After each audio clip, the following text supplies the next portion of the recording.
2 കോടി ജനങ്ങൾക്ക് യുവജനങ്ങൾക്ക് തൊഴിൽ കൊടുക്കുമെന്ന് പറഞ്ഞ അധികാരത്തിൽ നിങ്ങൾ കയറി. കേരളത്തിൽ SSCയുടെ ഒരു കംപ്ലൈന്റ് അതോറിറ്റി കേരളത്തിൽ എവിടെ ഉണ്ട്? ഇത് എക്സാം യുവജനങ്ങൾക്ക് എഴുതാൻ പറ്റിയില്ലെങ്കിൽ എങ്ങനെ അവരിത് സെൻട്രൽ ഗവൺമെന്റിലേക്ക് എത്തിക്കും? അവർക്ക് SSC സ്റ്റാഫ് സെലക്ഷൻ കമ്മീഷൻ, ഞാൻ എഴുതാൻ പോയിട്ട് എനിക്ക് എന്നെ കണക്ക് തന്നെ 20ഓളം പിള്ളേർക്ക് എഴുതാൻ പറ്റാത്തൊരു സാഹചര്യം ഉണ്ട്. അന്നത്തെ പത്രത്തിൽ കൊടുത്ത പത്രവാർത്ത ഉൾപ്പെടെ ഇവിടെ ഉണ്ട്. ഇതുപോലും പരിഹരിക്കാൻ പറ്റാത്ത BJP ഗവൺമെന്റ് യുവജനങ്ങൾക്ക് എങ്ങനെ തൊഴിൽ കൊടുക്കുമെന്ന് ചോദിക്കുന്നത്. നിങ്ങൾ പരീക്ഷയ്ക്ക് എഴുതാൻ ഒന്നും ഈ സമയത്തിന് എന്ന് കാണത്തില്ല, അല്ലെ ഓൺലൈൻ രജിസ്റ്റർ ചെയ്താണ്. അതിന് കേന്ദ്ര ഗവൺമെന്റിന് കുറ്റം പറഞ്ഞിട്ട് യാതൊരു കാര്യം. ഈ രാജ്യത്ത് മുഴുവൻ പേര് എഴുതുന്ന പരീക്ഷയ്ക്ക്, ഈ രാജ്യത്തെ മുഴുവൻ ജനങ്ങൾ എഴുതുന്ന പരീക്ഷയ്ക്ക് അങ്ങനെ കോടതിയിൽ പോയാൽ എന്താ? നിങ്ങൾക്ക് ഒരു പരീക്ഷ എഴുതാൻ കഴിഞ്ഞില്ലെങ്കിൽ കോടതിയെ സമീപിക്കാത്ത എന്തുകൊണ്ട്? അങ്ങനെ കോടതി നിങ്ങൾക്ക് അനുവാദം തരത്തില്ലേ? ചുമ്മാ മണ്ടത്തരം പറയുന്നത്.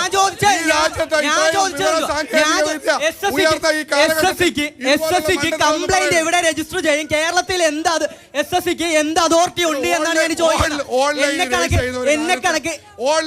ചെയ്ത ഒരു കാര്യത്തിന് കേരളത്തിലൊരു കംപ്ലൈന്റ് രജിസ്റ്റർ അതോറിറ്റി പോലെ SSC സെൻട്രൽ ഗവൺമെന്റ് ഉണ്ടാക്കാൻ പറ്റില്ല. പറ്റാത്ത കാര്യമാണ് നിങ്ങൾ ഈ പറഞ്ഞത്. മാത്രം കോൺഗ്രസ്സുകാരെ മാത്രം പരീക്ഷ എഴുതിപ്പിക്കാനുള്ള സംവിധാനം ഉണ്ടോ?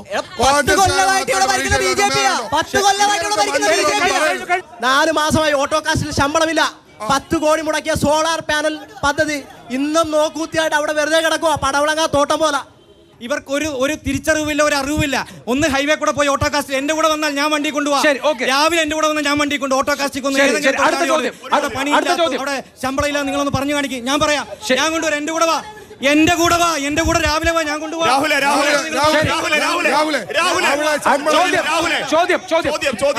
ആ വെല്ലുവിളി ഏറ്റെടുക്കാൻ ഞാൻ തയ്യാറാണ്. ഓട്ടോ ഇല്ല, ഇപ്പൊ വരാം. ഇപ്പൊ എന്റെ ചെലവിൽ നിങ്ങളെ അങ്ങോട്ട് ഓട്ടോ കാസ്റ്റ് ശമ്പളം കിട്ടാത്തവരെ ഞാൻ കാണിച്ചു തരാം നിങ്ങൾക്ക്. നിങ്ങൾ എന്റെ കൂടെ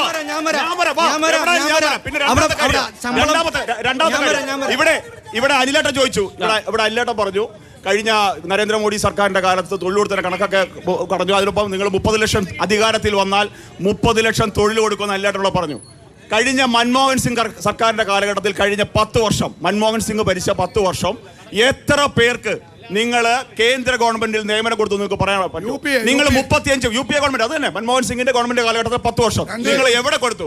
നിങ്ങൾ കൊടുത്തത് 2,53,000 പേർക്ക് മാത്രമാണ്. ഈ ഒരു കുഞ്ഞു ചർച്ചയിൽ, കേരളത്തിലെ ആലപ്പുഴ ഒരു കുഞ്ഞു ചർച്ചയിൽ പോലും തമ്മിലടിക്കുന്നത് നിങ്ങൾ ഒറ്റ മുന്നണിയായി എങ്ങനെയാണ് നിങ്ങൾ ഭരണം നടത്താൻ പോകുന്നത്? ശരി, അനിൽ ബോസിനോട് ചോദ്യം, അദ്ദേഹത്തിന്റെ ഉത്തരം. ഞങ്ങൾ മാനിഫെസ്റ്റോ നിങ്ങൾ പറഞ്ഞ കണക്ക് ഞാൻ അംഗീകരിച്ചു, എനിക്ക് തർക്കമില്ല.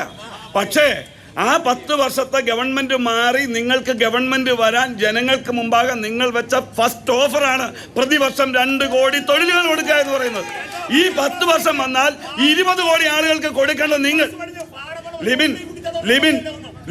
ലിബിൻ സംസാരിച്ചപ്പോൾ ഞാൻ കേട്ടു, മറുപടി പറയാം. താങ്കൾ ഒരു മികച്ച പൊതുപ്രവർത്തകനാണ്, BJP ആണെങ്കിൽ പോലും താങ്കൾ പറയട്ടെ, ഞങ്ങൾ തമ്മിൽ പറയട്ടെ, നിങ്ങൾ വെള്ളം വെക്കാതെ ഞങ്ങൾ പറയട്ടെ, ഞങ്ങൾ പറയട്ടെ. അപ്പൊ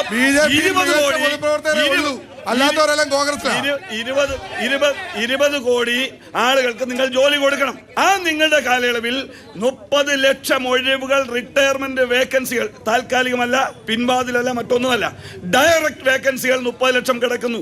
അത് നികത്താൻ കഴിയാത്ത നിങ്ങളുടെ സമ്പൂർണ്ണ പരാജയമാണെന്ന് NDA അംഗീകരിച്ചാൽ മതിയാവൂ. അതുകൊണ്ടാണ് ഞങ്ങൾ ഈ തെരഞ്ഞെടുപ്പിൽ മുന്നോട്ട് വെച്ചത്.